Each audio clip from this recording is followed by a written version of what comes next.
Welcome everyone to our second SAVE lecture for this particular season, 2021-2022. We're happy that you could join us tonight and feel invigorated by a speaker here who's got a very powerful message. And I would like to just for a moment reflect on what SAVE is all about. So I'm going to turn this over to Nancy Simon, who will give you just a little introduction to our organization.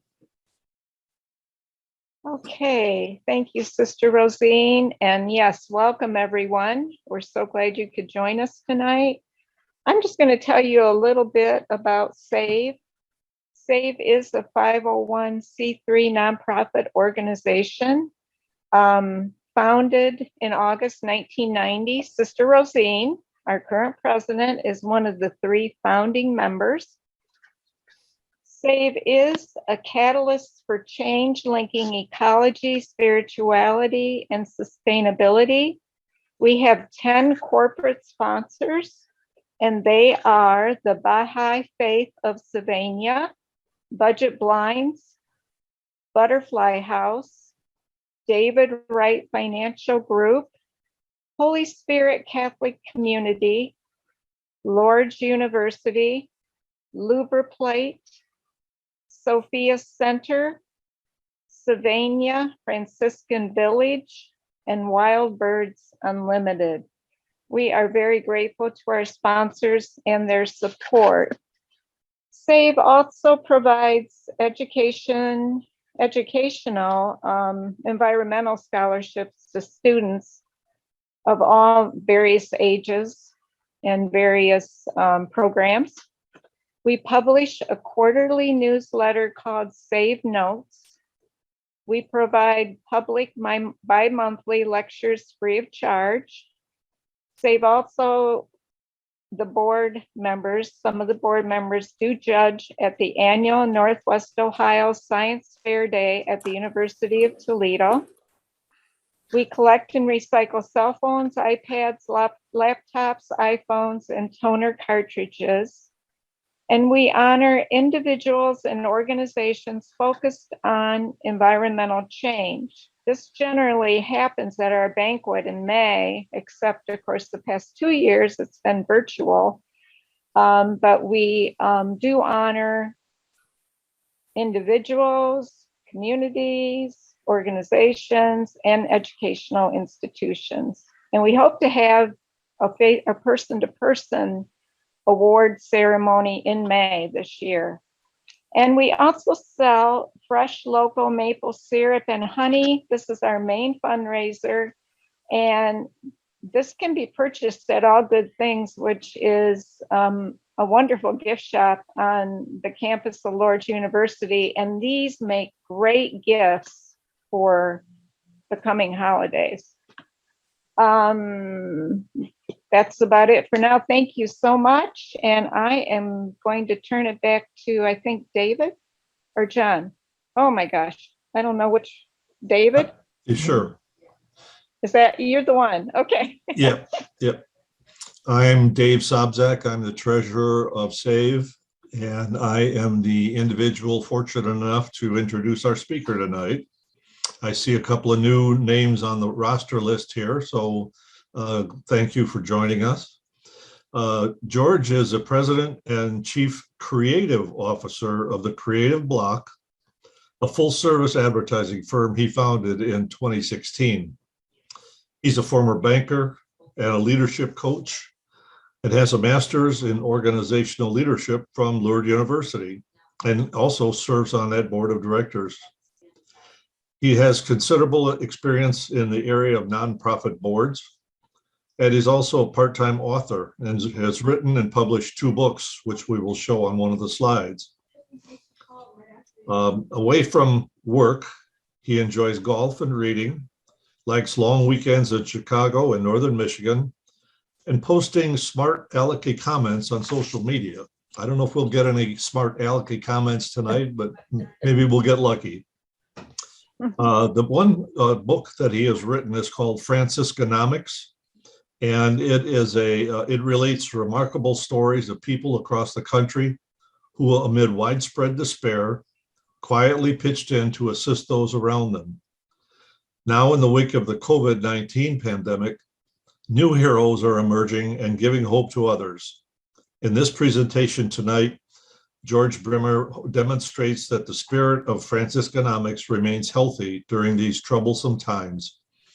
I would like to now introduce George Brimmer. Thank you, David. I appreciate that. I'm going to share my screen here. And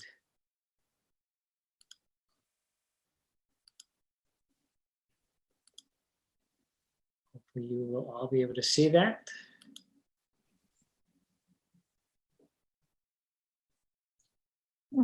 Yep. All right. Well, again, thank you for that nice introduction. I'm glad to be here with all of you tonight. As David mentioned, a few years ago, I wrote a book called Franciscanomics. I was recently graduated from Lourdes at that time. I was what we like to call non-traditional student, which is a euphemism for old. But that I went back to school late in life, and shortly after I graduated, the alumni director of Lourdes asked me if I would speak at the alumni dinner. And this was right at the time of the Great Recession around 2009. And she said, people are very depressed about the economy. So if you could say something positive about the economy in 15 minutes or so, that would help everybody feel better. And I said, I'm not sure if I could find anything positive about the economy in 2009, but I'll do my best. If you recall that time, we had had a real estate bubble burst, and the economy was doing extremely poorly. And I was starting out to prepare the speech, and I thought I really need a good name for this. And since it's Lourdes campus, and since it's economics, maybe I'll take Francis and economics and combine it kind of like Reaganomics and the book Freakonomics, and I came up with Franciscanomics. And I researched some stories about St. Francis and some of the things he did in his life to help people who were down on their luck. And at the same time, I found some current stories about people in America who had taken it upon themselves to help other people who were less fortunate than them. And I told those stories, and it was a 15, 20-minute speech, and it was nicely received. And then I was invited back a couple times to give it at different places at Lourdes and different events I was able to go and deliver at different colleges and things like that. And eventually grew into a book. And here we are, almost 11 years later, after a fairly long economic recovery, and now we're in a new boat. And we talk about it as the new normal. And life has certainly changed, and it has changed economically for many of us, certainly for our country. And it almost feels like this has become just not the new normal, but it seems like it's been long enough that it's the normal. And when you really think about it from an economic standpoint, in terms of actual time, it's only been about 18 months. And the events that have taken place in those 18 months have truly been remarkable, not just from a medical standpoint, but from an economic standpoint as well. When you look back 2 years ago to this month, and where we were from an economy point of view, we're in the middle of one of the best and longest economic recoveries of all time. Pretty much every industry was booming. People were back to work. No one really who wanted a job was without one. Unemployment was 3.5%, and that was the lowest it had been since the late 1960s. And the economists and experts were predicting that this would just continue on, certainly well into 2020. during the coming year at that point, not only did they see growth in the United States, but they also saw areas of around the globe that had been struggling economically, bouncing back and doing better and growing stronger. So everything seemed to be on track for just continued long-term growth. And then the unthinkable happened. We started hearing about this mysterious pneumonia-like illness in China. And at first, it didn't seem like it could possibly affect us. After all, you know, on January 9th, when it was announced by the World Health Organization, there were only 59 cases in China. And it didn't seem like that was even significant enough to affect us, certainly not immediately. But shortly after, WHO described it as a global health emergency. And here we are, 18 months later, 46.5 million cases of COVID in the United States, 750,000 deaths. It's been devastating and truly remarkable to think that this could happen so fast and be so devastating at the same time. So our lives changed. You know, we went into sheltering at home mode. You know, the international restrictions that were put into place at first gave way to everybody staying in place at home and the economy shutting down. Remember, we used to talk about 14 days to flatten the curve at first. If we could just all stay home for 2 weeks, we could ride this out. And then it became 30 days to flatten the curve. And then maybe by 4th of July, and then maybe by Thanksgiving, we'd be back to normal. It was really, again, remarkable. And soon the suggestions to stay at home became mandates, and businesses had to close, and all of us were affected. We learned a new term, non-essential. If you weren't on the front lines of medical or emergency response, or working in a grocery store, you were probably non-essential. And a lot of people felt that way.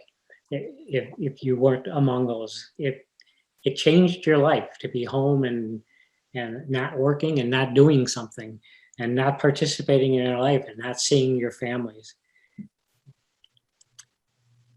The impact from a mortality standpoint of the pandemic, at first in this country, really only affected older adults in a handful of states. But the economic impact was widespread and it was immediate. And across all age groups, all walks of life, all job areas. And it was devastating to the economy. We lost 22 million jobs in 2 months' time between February and April of 2020. And the unemployment rate that had been at 3.5% skyrocketed up to 14.8% in April. And it was, by summer, nearly half the country were experiencing economic hardships brought on by the pandemic. A third of the population reported that they'd already exhausted most or all of their savings. It was a desperate time. And so where do we turn when we have these times? Of course, we turn to the government. And I remember these 9 words that Ronald Reagan said were the most terrifying words in the English language. I'm from the government and I'm here to help. And I think we experienced that with the pandemic. And I'm sure you remember the nightly press conferences and the arguing that would go on there and all of the different finger pointing and everything that happened throughout the early stages of the pandemic, the messages that we got from the government were confusing, to say the least. Just take the wearing of face masks, for instance. The first message was don't wear face masks. The Surgeon General said, stop buying face masks. They don't do anything, and you're taking them away from the people from the front lines of the healthcare industry that need them most. And then a few months later was, of course, you need to wear a face mask. Wear them all the time, wherever you go. Don't take them off. A few months down the road, again, now they said wear 2 face masks. And then they changed it to now you don't need to wear any face mask if you've been vaccinated.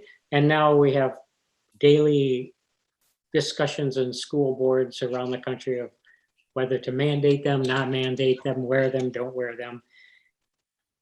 Who knows what to believe just from one topic when it comes from the government at this. And it's hard to really fault anybody in particular because it's unprecedented time. If you really want to think about something that's strange, in April of 2020, Business Insider did a survey and they asked people, who's your most trusted source for information when it comes to COVID? And it was Anthony Fauci and Andrew Cuomo. And think about that for a while. You might not, those names might not come to mind immediately today if you ask that same question. But what was really disappointing is when the people in this country needed their political leaders most, those officials were bogged down in partisan politics. And it was really disappointing. And it was almost frightening to see what happened.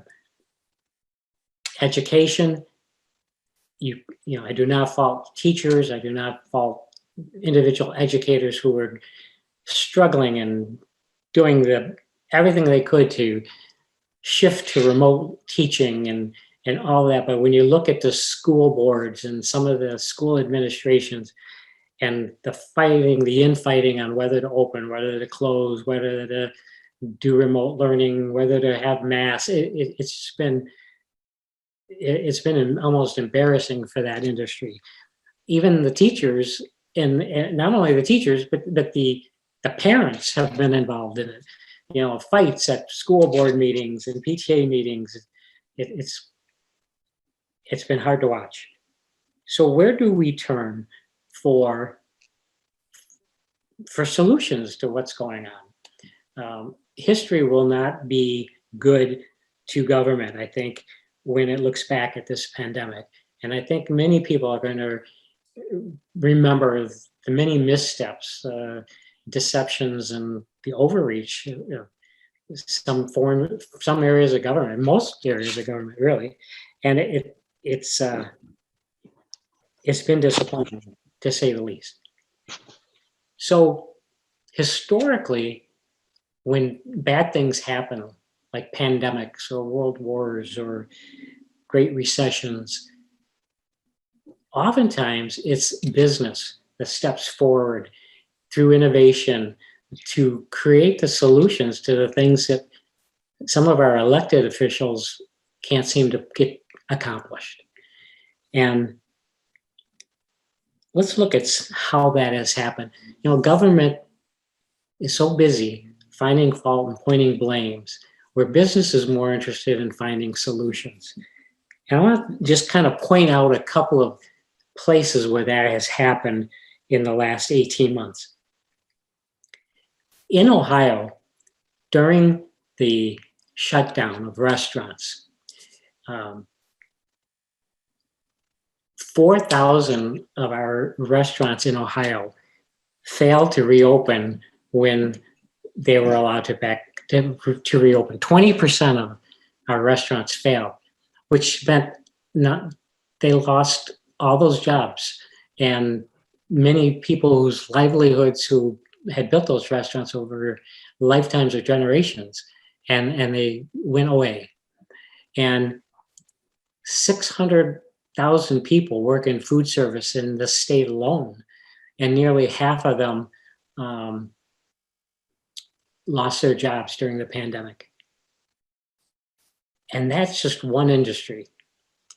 And so how does business respond to that? Well, I want to tell you a story about one restaurant that I know of. And my office is in downtown Sylvania.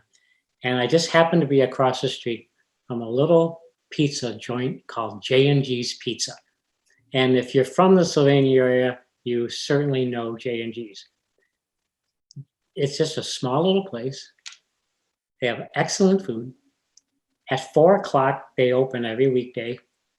By 3:45, I see them outside my window. There are a dozen people standing outside on the sidewalk waiting for them to open so they can get a seat. When the pandemic struck and they had to close, I wondered how in the world would they survive? They tried to do curbside service like many restaurants did, and it was fun to watch. So you could pull up you could place your order online or on the phone, and then you would pull up in front of the store and someone would come out of the store and bring your food. And at first it was working very well, except for the one fact: the curbside lane that these cars would pull into happened to be the turn lane for the road. So every time somebody stopped to get their pizza, traffic on Main Street would back up, 10 or 12 cars. So in very short time, J&G's figured out we have to get it off the road. So they moved everything into the parking lot. And so cars would pull into the parking lot, and all of a sudden there'd be a big pile up of cars in the parking lot. No one could get in, no one could get out.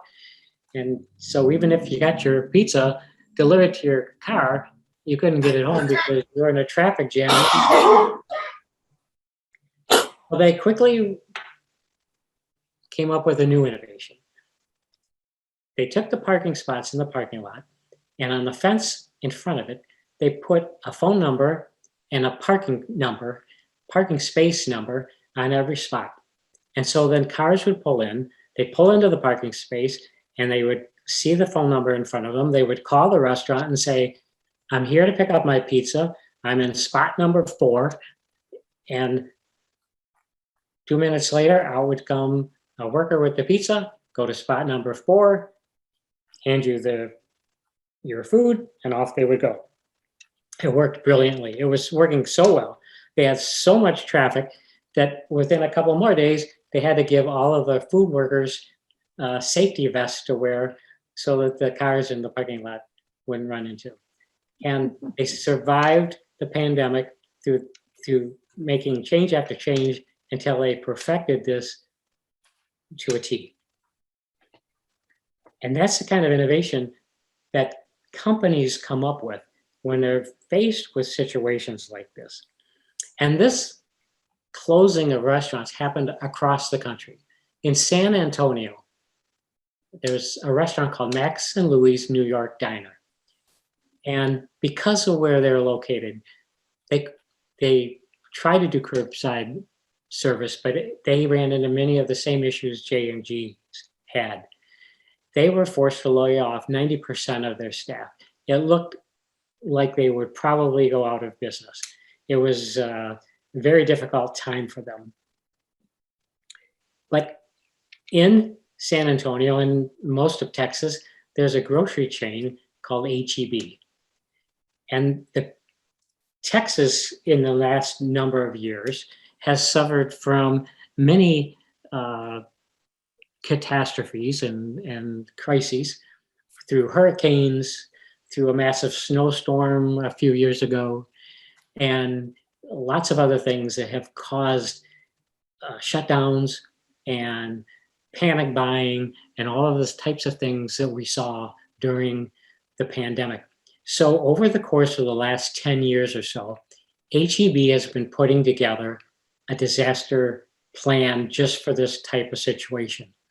They figured out things like, they couldn't stay open 24 hours because when people are in a panic buying mode, they descend on the store and all this help has to wait on those customers who are there. And that's when the shelves become bare because they don't have time to stock them.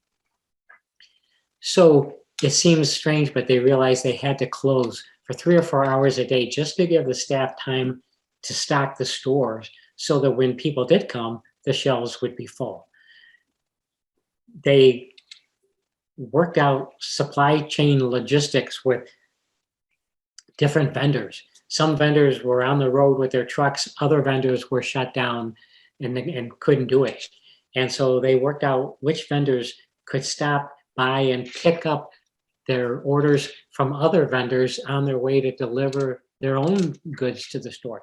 And they worked out all these innovations, and they've been putting together this plan. So when the pandemic came along, they were far ahead of the game. One of the things they wanted to do is help out the local independent restaurants who couldn't be open and couldn't be selling their goods. So what they did is they gave some of their valuable shelf space to local restaurants and let them sell their pre-made meals in their stores. And not only did they let them do that, but they didn't take a portion of the sale. They didn't take any profit off it. Every penny of every sale to any food that those restaurants sold went straight back to those businesses. And that was remarkable. That kept restaurants open and kept people working and was a great service to them. And they did all kinds of other things as well. They donated meals to area hospitals while people were working around the clock. They donated cash to local nonprofits and set up express delivery services for seniors. They gave their staffs raises, and they sponsored a commencement for the high school students who were not going to be able to graduate in person. And they did all these things because they felt part of the Texas community, and they felt it was their responsibility. In fact, they realized that because there's such a big part of the grocery business in Texas, they serve half the people in Texas. They had no choice but to stay open and to make this plan available and make sure that anytime a crisis like this comes up, they're prepared for it. And that's the type of thing that we saw with businesses. They responded to the challenges that came out of the pandemic with great resilience and innovation and collaboration, whether they're collaborating with other companies in their industry or just other businesses altogether. It was really remarkable and really great to see. The other shortage that we heard so much about early on in the pandemic was personal protective equipment. Hospital workers on the front lines, no one expected to need to have as many face masks and gowns and gloves and all the equipment they wear when they're around infectious people. They didn't ever plan to have a need for that much that often. And so there was a great shortage around the country. A couple of companies in New York at the Brooklyn Navy Yard decided that they could get together and they could maybe help make a dent in some of those supplies that they were needed. Benark Studios is a company that makes display cases for retail stores. So they work a lot with plastic and plexiglass and things like that. And they said, you know, we could make face shields. We have the product. We could certainly retool if we had just enough space. We could probably start making these things, but we don't have enough space in our place to do it. Well, Dougal Visual Solutions has a big warehouse in the Navy yards that they use for concerts and special events, fundraisers, all kinds of events you might have. And they said, you can use our space because no one's coming to any events during the pandemic. So why don't we team up and do it there? So they got together in one weekend, and they designed a face shield for hospital workers. And they created a prototype. They took it to a couple of hospitals in New York. They looked at them and they said, well, this is great, except, you know, everybody's head's not the same size. So can you make the straps adjustable? And could you round off some of these corners a little bit so they're not so sharp? By the end of the weekend, they had finalized the prototype. They had figured out how they were going to get these delivered and how they were going to get the supplies. And they'd hired 150 people to do it. And within 1 month's time, they were producing 30,000 face shields every day in this huge open warehouse in the Brooklyn Navy Yards. That's remarkable. And someone who never made a face shield before could go from 0 to 30,000 in 1 month's time. And other clothing companies and apparel companies were jumping on the bandwagon. Companies such as Eddie Bauer and Gap and Hanes and Ralph Lauren, they were shifting their production capabilities from sewing clothes to sewing face masks and gowns and things that the hospitals needed. And this was happening all around the country. And people responded. They heard that need and wanted to help and wanted to get involved. And New York City's mayor said, hey, you know, that's what we do in this country when times like this happen. It's what we do in World War II when we didn't have supplies. We had people making them. And it's what our country does is it comes together to do this, and business is what helps that happen. And then we heard about the ventilator shortages.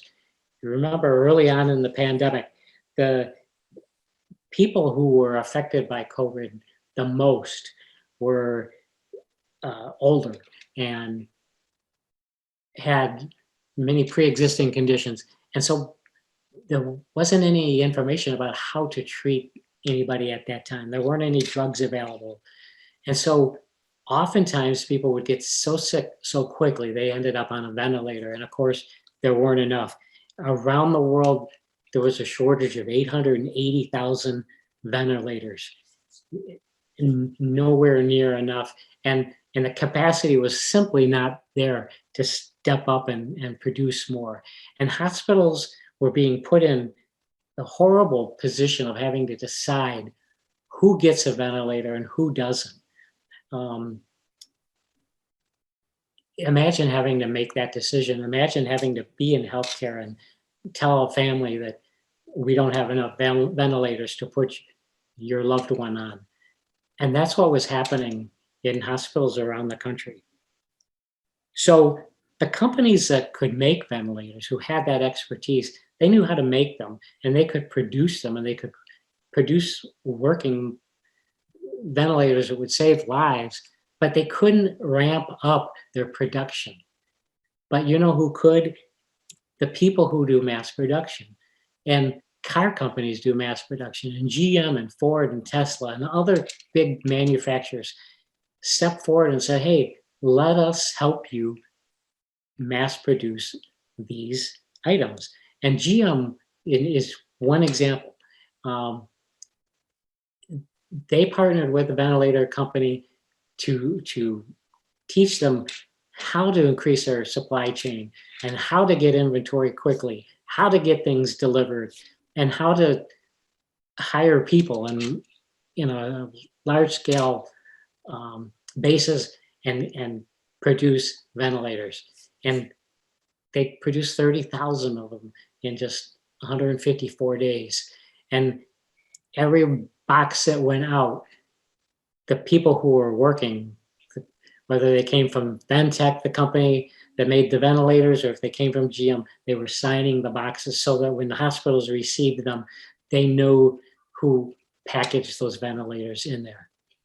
And the board chair and CEO of GM said, everybody wanted to do this. Everybody wanted to be part of this. It wasn't just GM dictating this. It was all the employees, all the suppliers, everybody wanted to be a part to help out. And it was remarkable. And then what else did we have shortages of in the store? We had shortages, of course, of paper products and all those things we made jokes about over the months. Hand sanitizer was probably one of the things that people crave for them. And this was one product where consumers were actually competing with the hospitals for a particular product.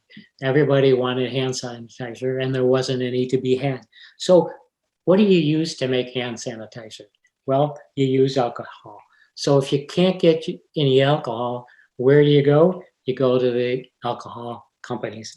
And Bacardi was just one example. They're the makers of Bacardi rum, Grey Goose vodka, Dewar's Scotch whiskey. They have lots of alcohol. And so they were supplying alcohol to the companies that were making hand sanitizers who didn't have enough alcohol. So they were able to meet the demands. And companies like Anheuser-Busch and lots of the alcohol companies came forward and did the very same thing. Some of them were even making their own hand sanitizers. Some local breweries were making their own hand sanitizers. Everybody who could was making hand sanitizers. And in Bacardi's case, not only did they provide it, but they provided it at their cost. They weren't marking it up so that they could make a profit on the alcohol they were providing these other companies. They were just doing their part. There were lots of these stories. There are lots of stories of all sizes and from small little efforts to major efforts around the country. HBO, something as simple as making some of their most popular movies and television shows available to people who were shut down at home, so they had something to do. Zoom has a free product many of us use, but it has a 40-minute limit on most meetings. But during holidays like Thanksgiving and Christmas, they waived that 40 minutes because they knew that people would be getting together that way, and they made it available so people could meet with their families since they couldn't be there in person. And it made Thanksgiving and Christmas much more bearable for a lot of people. Companies like American Family Insurance could say, hey, we know people aren't driving as much. They've already paid for their insurance, but they're stuck at home or they can't get into work, so they're working remotely. Let's give them a refund of part of their premium to make up for the fact that we know they're not driving. And Hertz Rent-A-Car in New York, when mass transit was shut down, the healthcare workers didn't have a way to get to work. So Hertz said, we have these cars sitting on our lot that we can't rent because nobody's traveling. Just take them, use them to get back and forth to work. So lots of companies in their own way found something they could do that would make things better for other people. And then how can we not point out the drug companies, Pfizer and Moderna and Johnson & Johnson, who at breakneck speed came up with vaccines that are saving millions of lives. Whether you agree with a vaccine, whether you want a vaccine or not, the fact of the matter is, if you want a vaccine, there are now vaccines available. And they're now available to anyone from 5 years of age and older. And you can argue the point of whether it should be mandated or not mandated. I'm not here to do that. But I'm here to marvel at the fact that it happens so quickly and has really, for many of us, given us a part of our normalcy back. And that came from from for-profit companies. Think about the fact that the vaccine is 95% effective if it's from Pfizer or Moderna, which means that if you're exposed to COVID, if you're fully vaccinated, you have just 5% of the risk of infection as someone who's not vaccinated. And that happened in a matter of months. The president talk about the decades of research that went into developing the vaccine. And there was lots of research that had been done to make this possible, to get this vaccine to market so quickly. But these companies worked around the clock to make it, to deliver it. And again, it's made a tremendous difference in the number of people who get the disease and certainly the number of people who die from the disease. So now we made it 18 months. Right now, the numbers are going down. It looks, at least for the time being, like things are leveling off. Hopefully that's the case.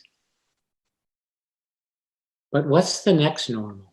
I don't think it's a new normal, it's just the next normal. What's going to happen over the next 18 months? When you look at the past 18 months, things that we would never have imagined taking place have become realities. And it's really changed our mindsets. It's changed the way that we think about what can happen to us and who we are going to turn to when those things happen. For many people, it produced great despair, but others were inspired by it. It just generated innovation among them. And so as we go forward, these things that we developed during the pandemic are going to change our lives going forward forever. We're going to tele everything. We're going to Zoom every meeting we can nowadays. Who wants to travel to another city for a meeting if you can just do it online? Who doesn't want to work part of the time at home? And if not all the time, at least a hybrid or more often than you did. Zoom and products like that have made that possible. We're going to rethink meetings. People are going to be able to telecommute.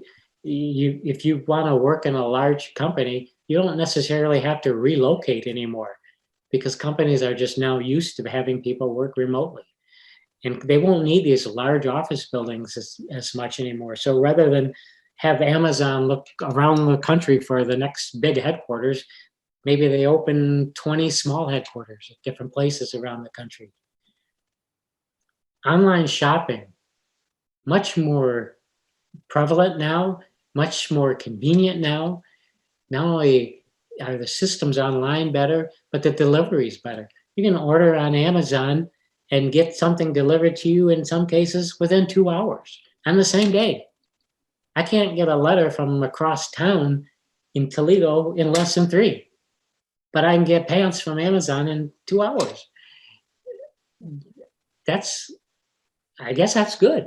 It's not a bad thing. And I think it'll change shopping forever. And telemedicine, you don't have to go see a doctor. You don't have to go to an urgent care. You can go online, especially if you have minor symptoms of cold or something like that, where you can talk to a doctor and get a prescription. And that's going to not only speed up healthcare, but change the cost process of it as well. And we'll just see so much more that we can do online. Restaurants are changing. Obviously, they have curbside pickup, and that's becoming more and more prevalent. It's certainly accounting for much more of the business that restaurants do. But there's other things as well.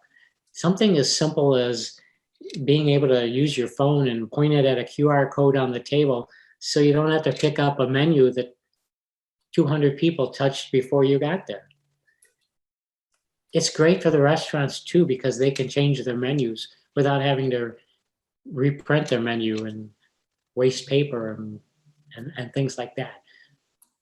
A lot of the changes that we're seeing that at first seem like inconveniences to us, or certainly seem strange, are now going to be commonplace. And we're going to be thankful for it. I think we already are in many cases. And going back to the vaccine, the messenger RNA, the method that allowed the vaccine to be developed as quickly as it was and delivered as quickly as it is going to, this has been worked on for decades, and now it's finally found its real mainstream application. And because of that, it opens the door to many other options of how to employ mRNA in the health industry. And we could see tons of medical breakthroughs from this. And the one thing that I think the pandemic has really shown us is just how interconnected we all are. When something bad happens to one person, it can affect all of us. But at the same time, when something good happens, it can benefit all of us. And we're seeing that. And I think as a country, we all saw that.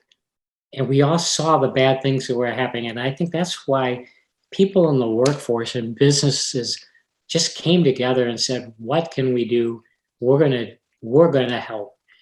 We're not gonna wait around for our elected officials to do it for us. We're gonna jump in and just get it done.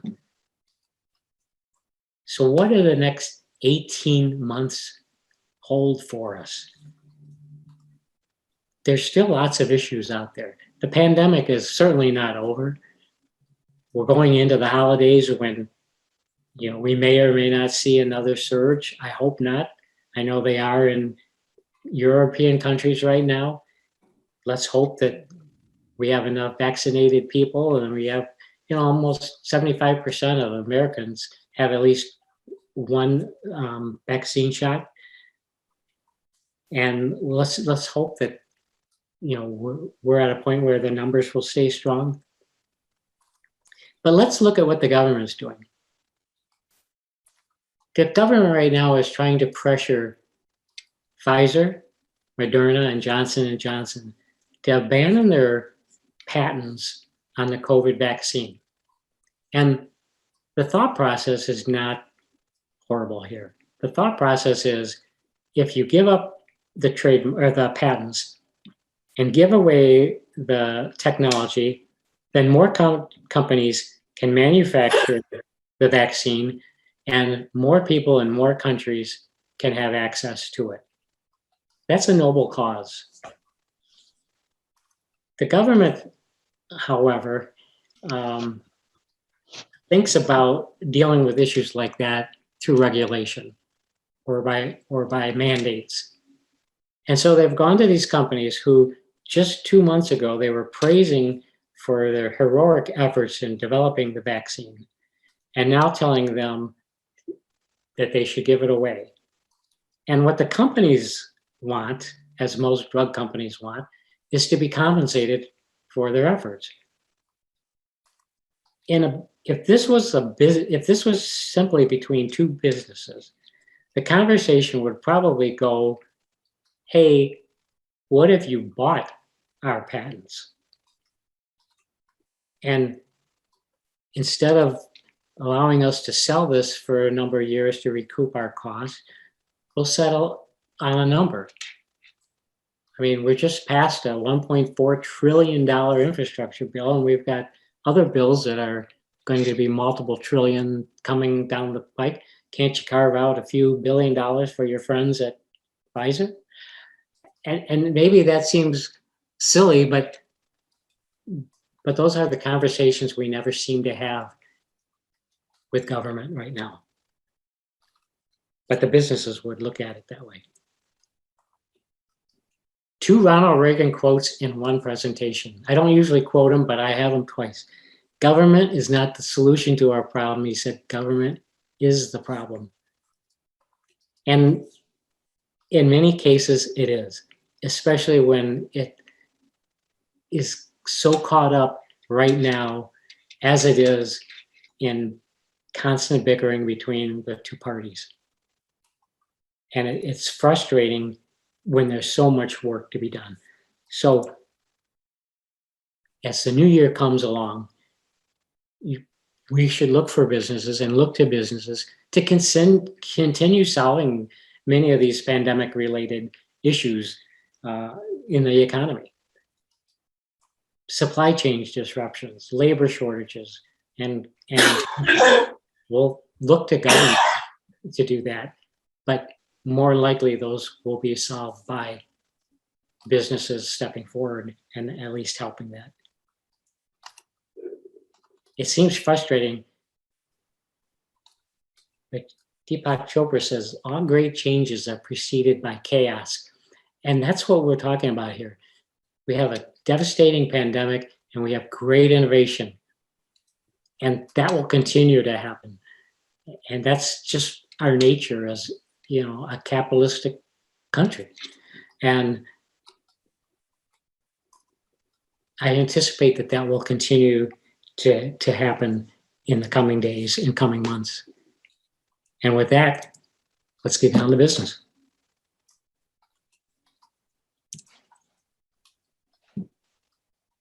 That's my presentation.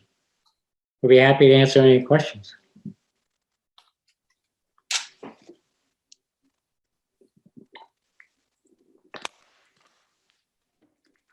Well, George, personally, I enjoy your optimism and your appreciative inquiry in all this. George. Can you, Oh, go ahead.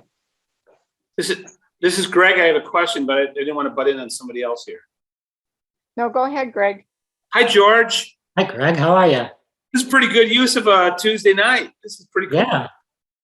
So I do have a question, George. I mean, and just because I've appreciated your wisdom on lots of things, but my question is just I'm running. I'll be very candid, and you're in my boards and board, so I'm gonna be honest, and hopefully I don't get my ears boxed for this. But I struggle with empathy, just personal empathy. I mean, I think you did a really good job of outlining the social impacts, the business impacts, the systemic kind of challenges here. But what just about personal empathy? I mean, I feel like, you know, it's a challenge for me. And for those who don't know, I'm the Dean of Students at Lord's. And so empathy is kind of like George would say, empathy's got to be my brand. But I'm challenged on it, George. What would you offer about how to maintain and sustain and re-energize just personal empathy in this time? Well, the challenge is twofold. We have so much bickering going on in politics, and we have a media that feeds on that frenzy. So at every morning when I open up my news feed, I see story after story of somebody pointing blame at somebody else. And in doing so, it robs us of our empathy, because you suddenly see that everything is somebody's fault. You know, if you're not vaccinated, it's your fault that we have a pandemic. If you want somebody to be vaccinated, it's your fault because you're taking away somebody's freedom. If you look at pretty much any issue, the country is, it seems, if you look at the media, to be a 50-50 split right down the middle. It probably isn't. It's probably more like a majority of the people in the middle who want to have empathy and who want to compromise, but the two extremes will not allow it. And what we need is to have more stories and more information about what people are doing for good, and stop spending so much time talking about the other issues and whose fault it is. You know, I have a saying that unsung heroes will save the world, but they'll never change it. If we don't talk about people and what they're doing, if we don't talk about the companies like HEB Grocers, and we don't talk about the companies in the Navy yards in Brooklyn, then we don't know that there's people out there doing these wonderful things. And it's not going to make the news because it's not buzzworthy. So I think we just have to, we have to take control of our own empathy, if you will, and not let it be robbed from us. What do you think, Greg?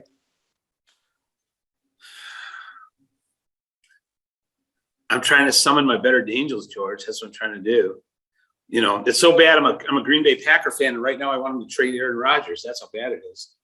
You know, if you follow, It could be worse. You could be a Bears fan. Well, I'm a Somebody- Bears fan too, but that's a whole different kind of despair. But no, I think for me, it's breaking it. It's trying to break it down on, on an individual basis and being, I can be empathic towards an individual, but I'm having trouble being empathic toward a movement.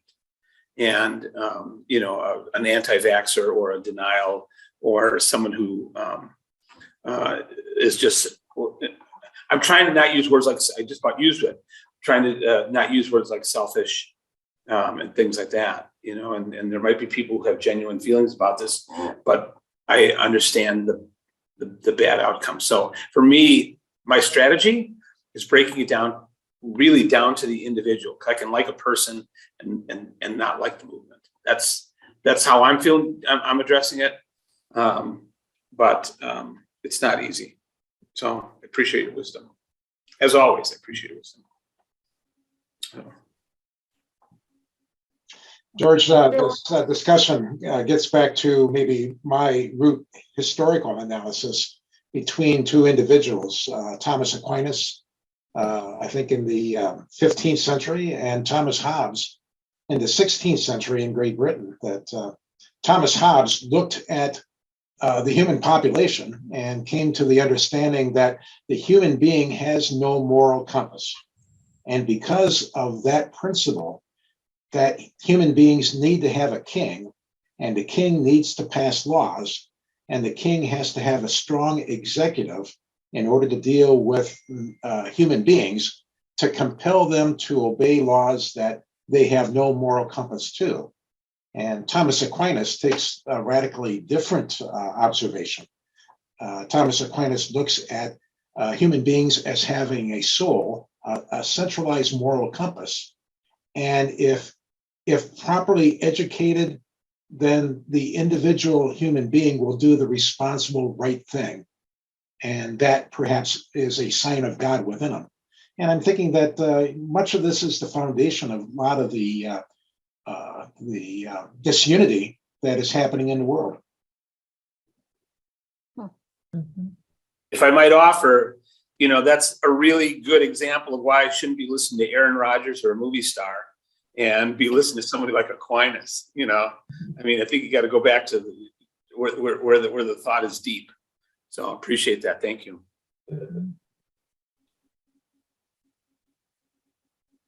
I just think that a reason for hope is if we look at some of the things that you mentioned, George, about how people are becoming very creative.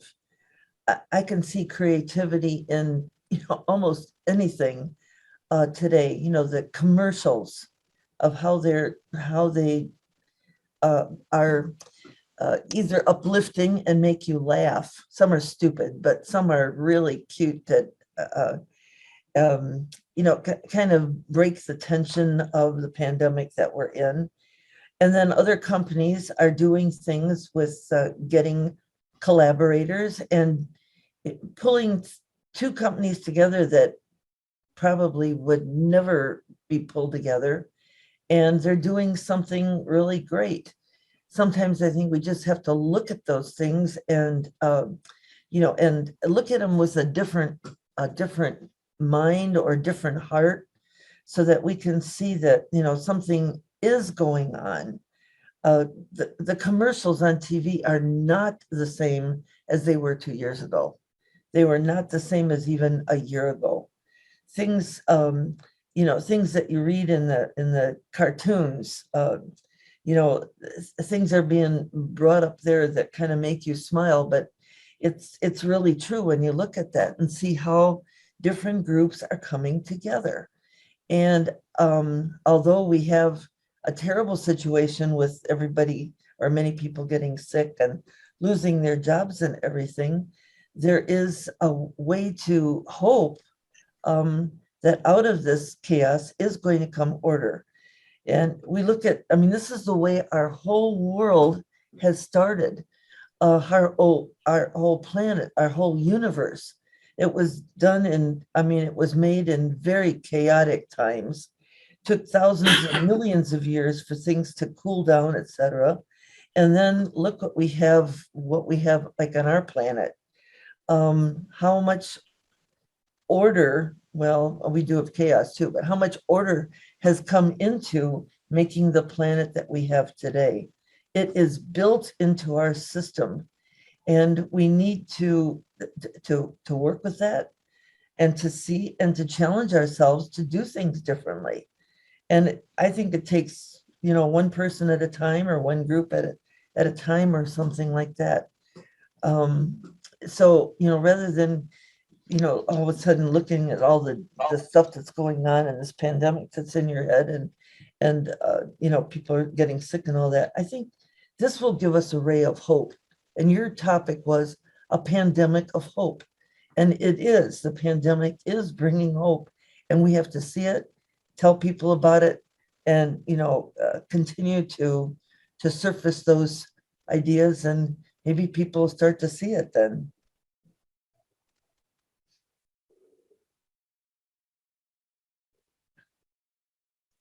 I think so.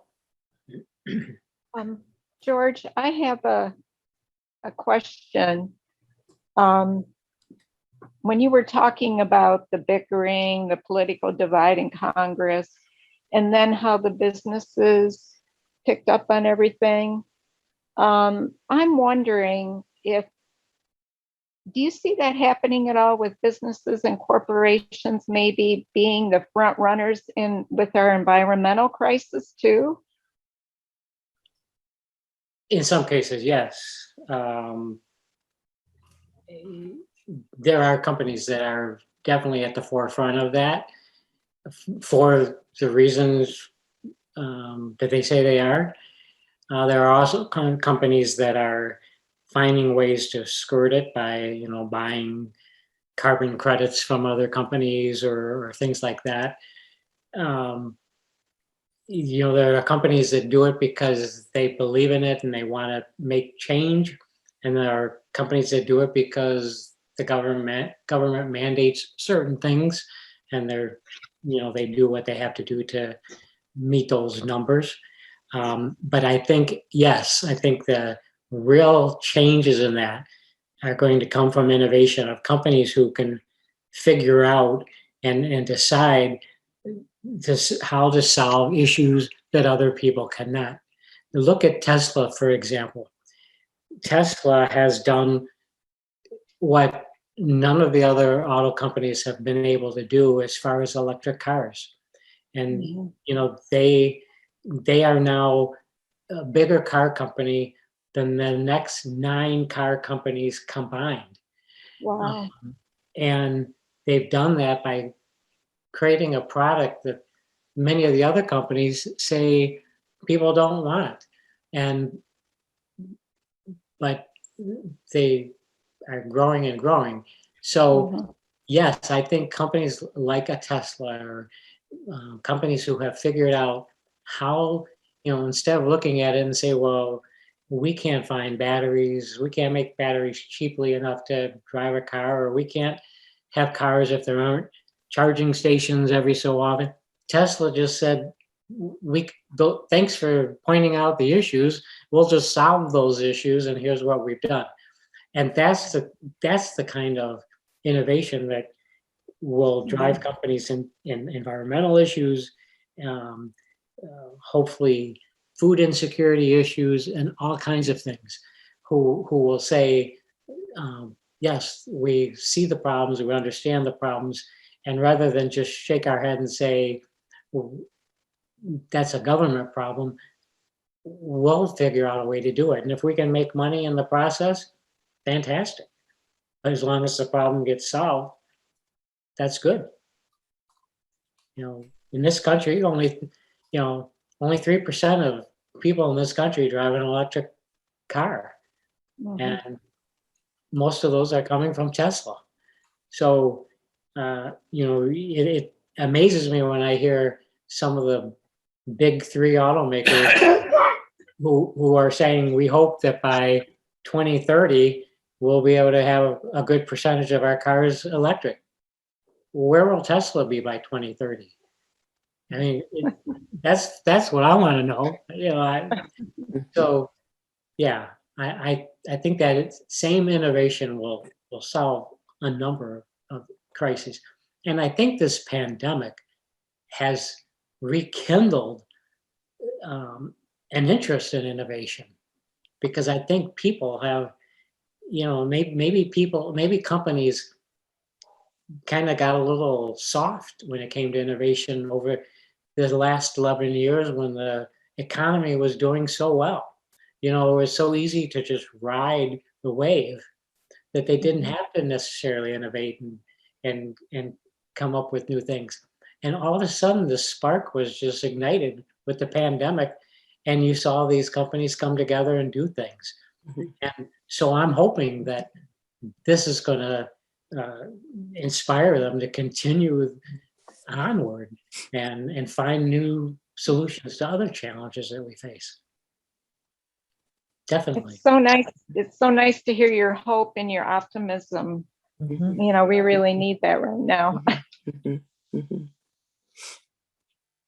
Well, it's interesting too that I guess I've always kind of thought of hope as something a little bit more passive, but you really show how hope is a matter of the choices that we make. Mhm. And it's ours to choose whether we can collaborate, whether we can work together on issues. So I guess I have to do a little bit more thinking about this. It's quite interesting to me. I remember at the very beginning of the pandemic, some of the TV stations were doing things at the end of their programs. Channel 11 had a moment of Zen.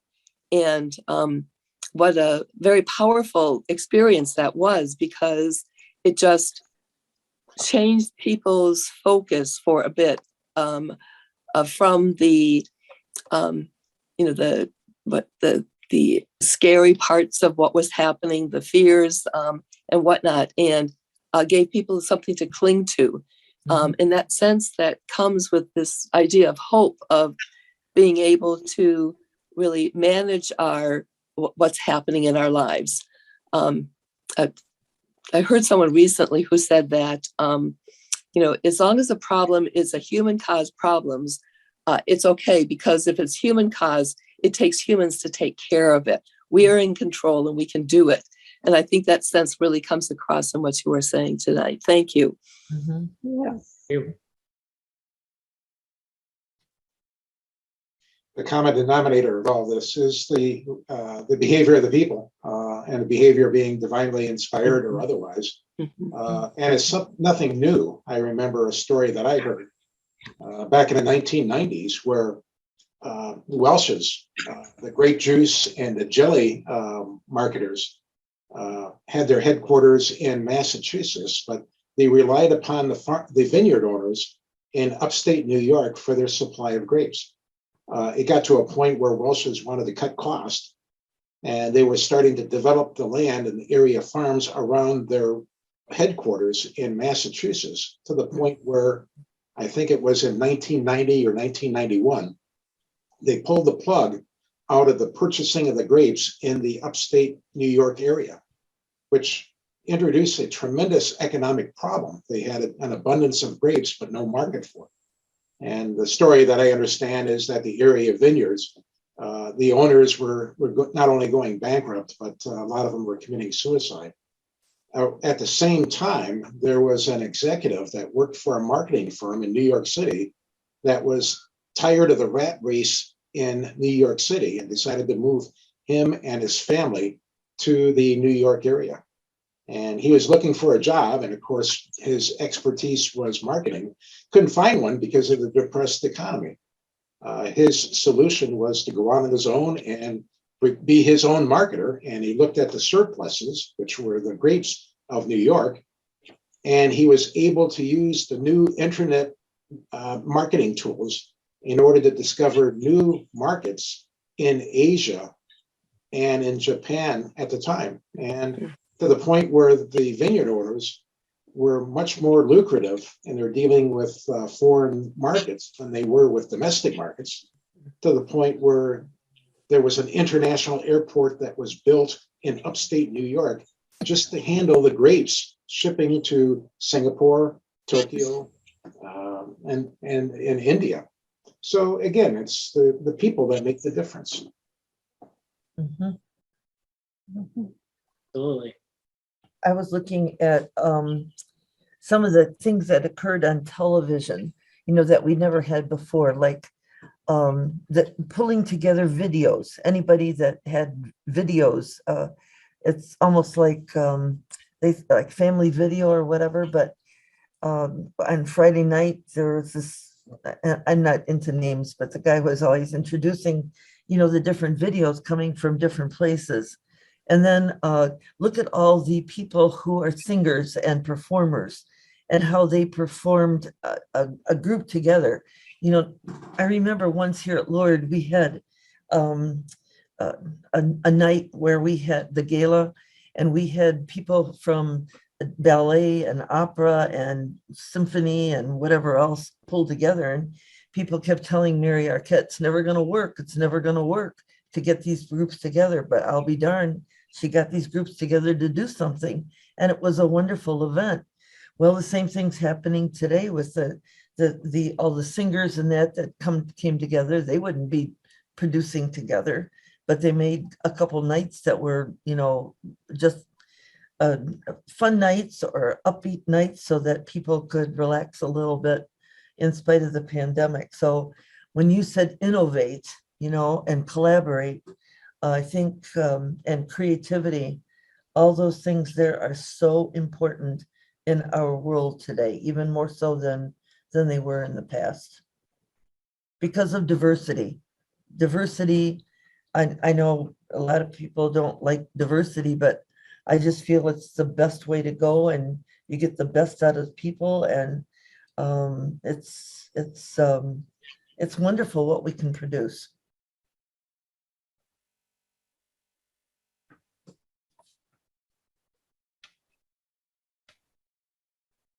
Any other questions? Okay, if there are no other Thanks, questions, George. Mhm. Thank you. if there are no other questions, again, I would also like to thank George for this informative and uplifting presentation. And we will offer him a stipend of a gift that it's a pen that is made out of natural materials that we supply to our speakers as a thank you gift for their taking the time to provide what they have for us. Well, thank you. I appreciate I'd it. also like to tell the listeners here that we have our new website up and running. It's sciencealliancesave.org that you see on your screen here. And we have recordings of the lectures that have been given within the last year, maybe. We started to do this. You can see that. You can see our newsletters, our awardees, our partners in the mission. So if you haven't seen the website, I would like to invite you to go to the website and take a look through it, walk through it. And Greg, I see you're not a current member of SAVE, but if you would like to join, it's a simple $10 membership per year, and we'll provide you with newsletter and upcoming lecture information and all sorts of other things. So give that some thought. Mhm. Done thinking, I'm in. Great. Our next lecture you see here, this will be January 18th. Sharon, not Sharon, Nancy, would you just talk a little bit about that? Yes, Dr. Pasekis is going to talk about plant-based diet and the effects on the body, of course, and also on the environment. He can share all the chemical and biological, just what the body does with plant-based food too. It should be fascinating. So I hope everyone will join us. Mhm. Thank you very much, everybody. Have a great evening and enjoy the last few days of warmer weather. Good night. Thank you, Good Sister Rosie. night. Thank you very much. Thank Okay, thank you. you. Thank you.